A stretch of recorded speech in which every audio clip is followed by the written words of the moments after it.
When the Americans first went to England, the whole idea was they were going to do strategic bombing. And at the very beginning, they formed the 8th Air Force as a small air force, just like all the other ones they had.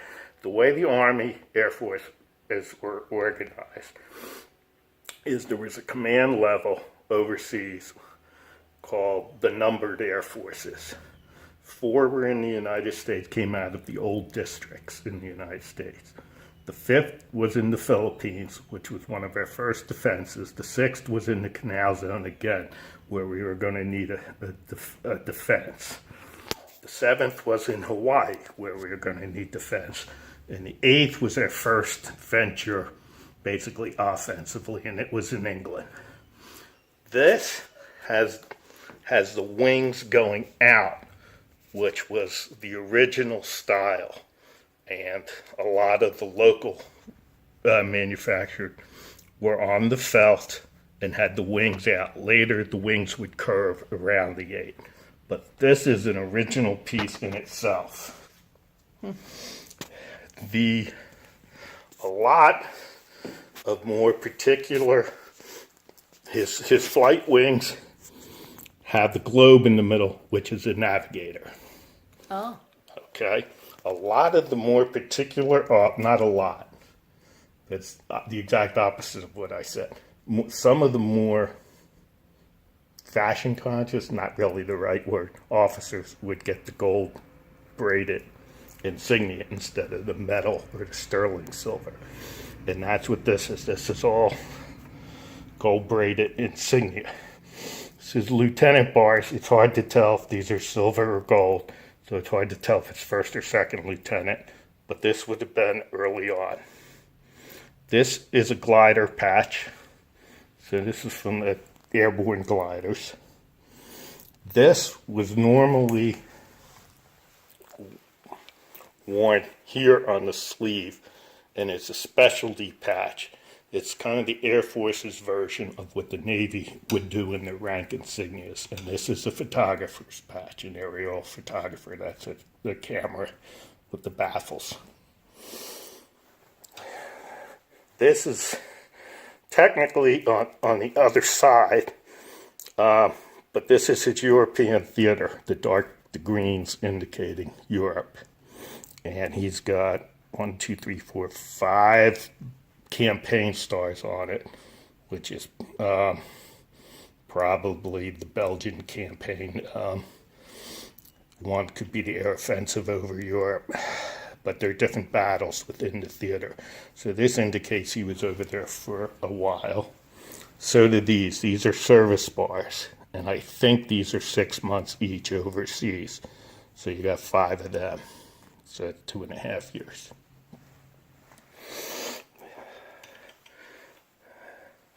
This is some version of the Allied command and Eisenhower's command. It's not, I don't think it's the Supreme Headquarters, but it's something to do with Eisenhower's staff. This First Army and Second Army.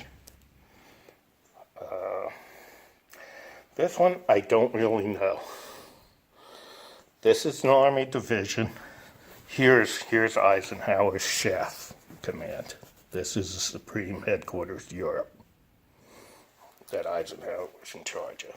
This is your normal Air Force shoulder patch.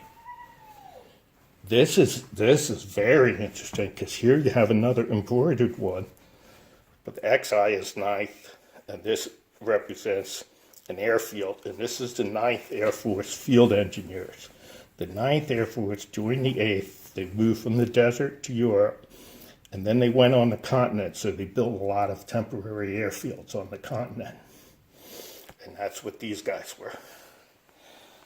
This I recognize, but I don't know what it is. This is a squadron insignia. Obviously a bomb squadron. There were a lot of devils, so I don't know that one offhand. Okay, this was a major training and transportation point on the Southern Atlantic route. As you see, it's self-explanatory from that. Here's the camera. Here's the photographer's specialty patch where you would expect it. Let's see what else we have on here. It's an airborne tab, I think they call it. It's an airborne tab. It would normally be followed by an airborne insignia. This is, I think, the 1st Division. It might be the 1st Marine Division or the 1st Army Division, but it's what's nicknamed the Big Red One.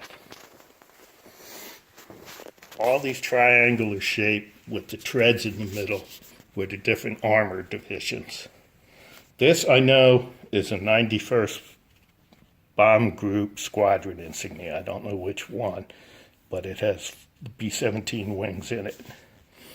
That's a nice, these were normally, at this size, were normally chest patches worn here.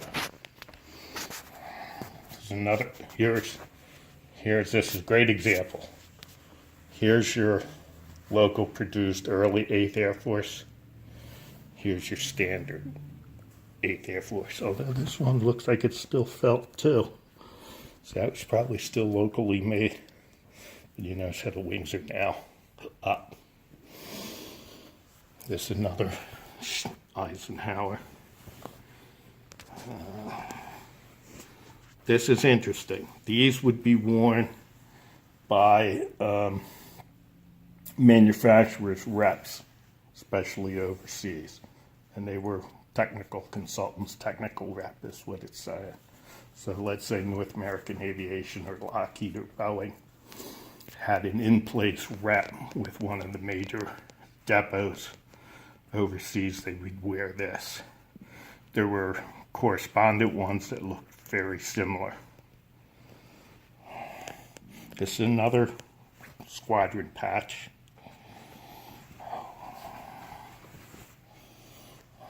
This one I recognize, but I forget too.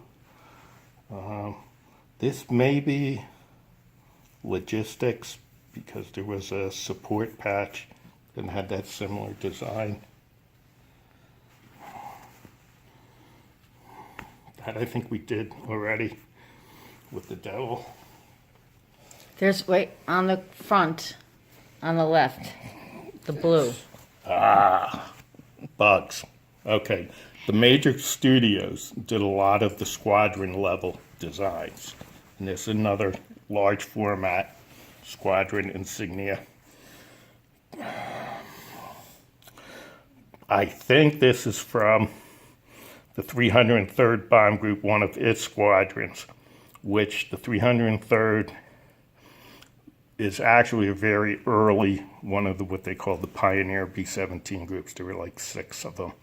And most of them were in the 90s. But the way the numbering went was 101 to 300 was reserved for the reserve in the United States. So really you go 99, 100, 301. And this would be, I think, part of the 303rd. So these are all early 8th Air Force, and then as the war progressed in Europe and we got into bigger organizations, those kinds of things. So it's a very nice piece. I mean, this is a really nice piece. Should I take it to Antique Roadshow? Could anything like that, yes. What's interesting, like you said, is it looks more like a female cut tunic. Yeah, but it fit my mother. Yes, and it's absent any gold buttons, so it's not, how would we say? It's not trying to be an official uniform because it would have official buttons on it if it was. So it's kind of a memorabilia piece, and its origin would be my guess. But it certainly tells the story of Northwest Europe. And it has enough air in it, it has armor, it has ground forces. This might be some variation of the tank destroyers. They used a tiger, but this looks more like a wolf, and I really don't know what this one is. And it's on a shield, which usually indicates a little higher level organization. All in all, nice piece. You can see the devil theme coming up a lot, and a lot of between the devil theme and the studio theme here. You've got two of the major themes in Squadron Patches. And then this one, incorporating the shape of the aircraft in there, is another common theme. Very nice. Thank you. Thank you so much, Flip. You're welcome.